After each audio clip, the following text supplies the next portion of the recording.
Hi guys, I'm Mike and this is F1 Fanatics.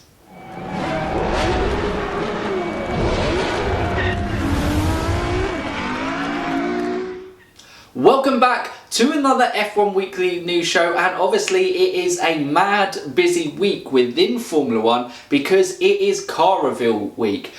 Two of our stories, we'll talk about them within this one in a little bit of detail because obviously next week will be our big car launch reveal F1 Weekly News special. In terms of, we'll look at all of them. I believe at that stage only Alfa Romeo would not have kind of released theirs, and in fairness, the first look at the Alfa Romeo is probably going to be another camouflage livery, a bit like what Red Bull do as well. But what we're going to do is, like I said, look at a couple of those Haas and Mercedes who have revealed already, as well as some other headlines coming out from things. But guys, if you are new around here, don't forget you can subscribe to the channel, click that bell notification, and you can keep up to date with all our latest content, just like this one. But guys, we're going to get into that first news story, and the first one was the bomb that Haas dropped last week, and that was their car reveal. And you know, they've gone back to company colours, and for me, for certainly, it looks a really nice livery. I think the main news here was it was an utter surprise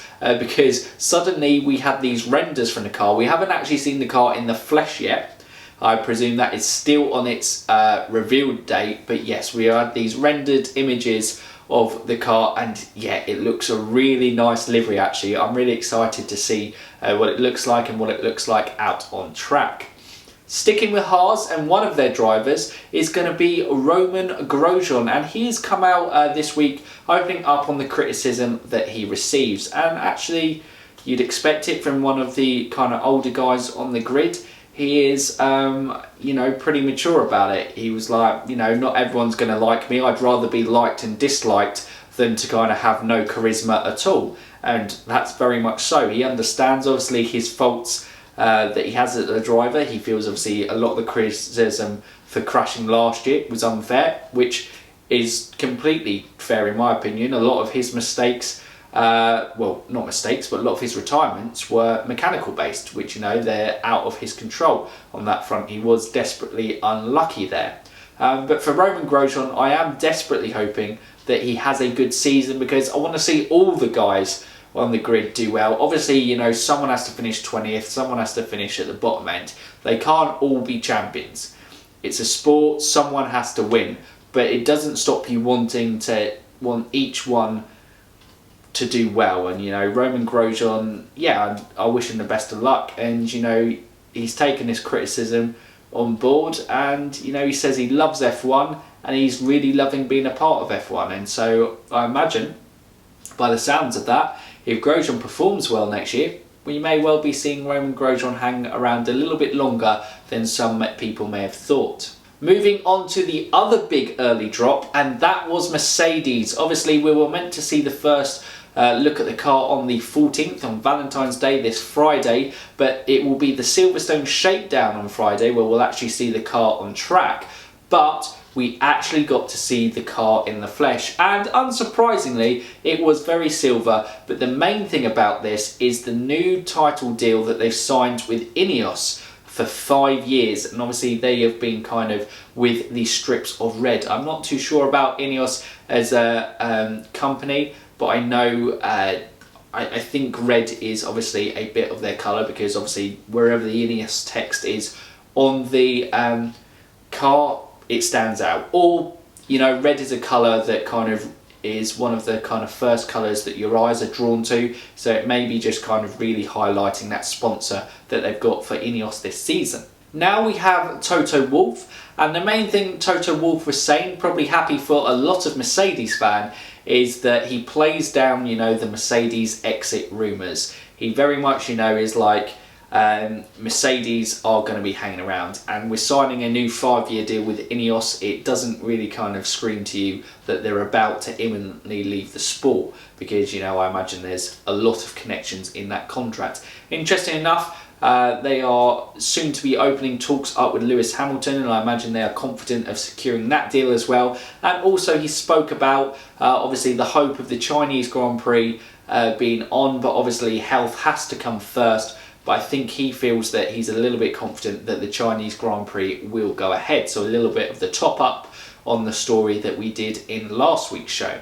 Before we hop on to the last news story, actually, while I was editing a kind of story that I wanted to put out, came up, so I decided to just edit this little bit in here. So Canadian F1 pair Stroll and Latifi will be racing under American licenses in this current Formula 1 season because the Canadian board have resigned. I believe Paul Cook and Roger Pearce, who were the president and vice president of the governing body in Canada, are both in their 80s and they can't dedicate, the effort to do it anymore.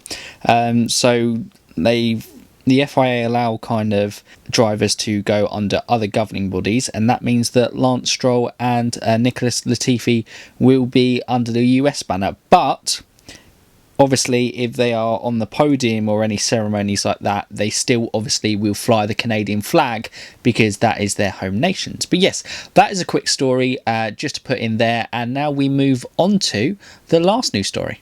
And it's a short one this week, so the final story that we're going to look at for this one is Ross Brawn wants to get rid of those kind of massive motorhomes that we see falling around the European leg of the F1 calendar. Yes, they are really cool looking buildings, to me at least, and amazing what they've kind of created out of these motorhomes, but obviously F1 are looking to go carbon neutral, and it isn't the most efficient way of kind of driving everything around and getting it there. He says, when the ones outside of Europe, the teams are more than happy to use whatever they've got on the track to kind of build and, make their kind of places within there. So why can't the European legs be the same? So he wants to get rid of those. Be interesting to hear your thoughts on that one. Like all the stories that we've had today, like I said, that was the last story, a nice short one. Like as always now we're doing with the F1 Weekly News Show, we are leaving the links in the description below to the stories, so you can check those out and read the stories in full yourself. This is more to kind of just have a quick headline boost, and then obviously, me give my initial thoughts on these stories. But like I said, that has been it for today's F1 Weekly News Show. Let me know what you think of the Haas livery, what you think of the Mercedes livery. What do you think of Romain Grosjean's comments in terms of, how he views the criticism that he receives? What do you make of Toto Wolff saying that, it looks like Mercedes is going to be around and, no prospect of leaving the sport? It'd be fascinating to hear your thoughts, as always, in the comments below, guys. And if you've liked this video, don't forget you can give it a thumbs up. And like I said at the start of the video, if you are new around here or you're still watching and you haven't subscribed yet, make sure you click that subscribe button, press that bell notification, and you can keep up to date with all our latest content just like this one. But for now, you F1 fans, keep racing.